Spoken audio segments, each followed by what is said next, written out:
Nuclear doctrines have come a long way from the time Ronald Reagan declared in 1984 that a nuclear war cannot be won and must never be fought. Forced to counter Pakistan's persistent use of terrorism under a nuclear cover and the slippery slope that introduced to the region, India may be reinterpreting its no first use of nuclear weapons policy to allow preemptive strikes against its neighbor, the nuclear pundits community is deducing, based among other things on cryptic statements from the Indian establishment.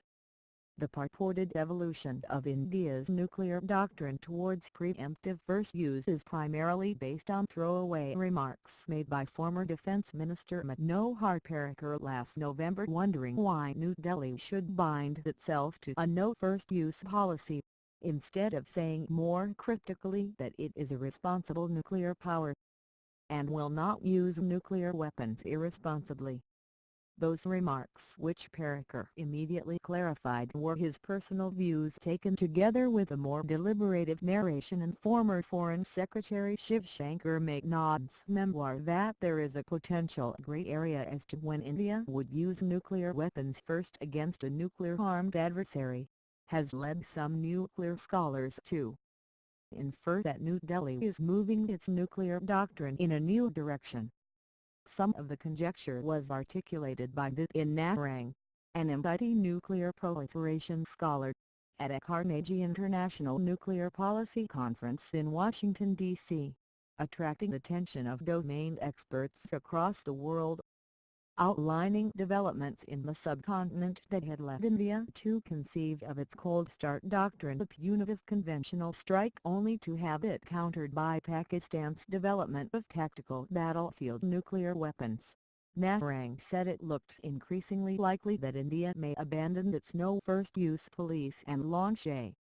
preemptive strike if it believed Pakistan was going to use any kind of nuclear weapons first. India's opening salvo may not be conventional strikes trying to pick off just not-sir batteries in the theater, but a full comprehensive counter-force strike that attempts to completely disarm Pakistan of its nuclear weapons so that India does not have to engage in iterative tit-for-tat exchanges and expose its own cities to nuclear destruction, Narang said. There is increasing evidence that India will not allow Pakistan to go first. Narang's presentation caught the attention of nuclear pundits and geopolitical scholars both in the subcontinent and the U.S., and on Friday, the New York Times highlighted it with the additional speculation that India could be emboldened to evolve its posture by President Trump's softer stance on nuclear proliferation.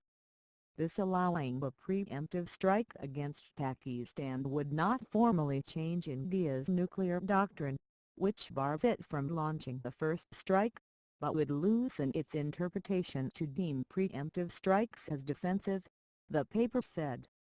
It would also change India's likely targets, in the event of a war, to make a nuclear exchange more winnable and, therefore, more thinkable. Narang's inference about a possible change in India's nuclear posture vis-a-vis Pakistan brought a more visceral reaction from Islamabad. For Pakistan, these disclosures do not come as a surprise since Indian NFU is really a sham and political rhetoric.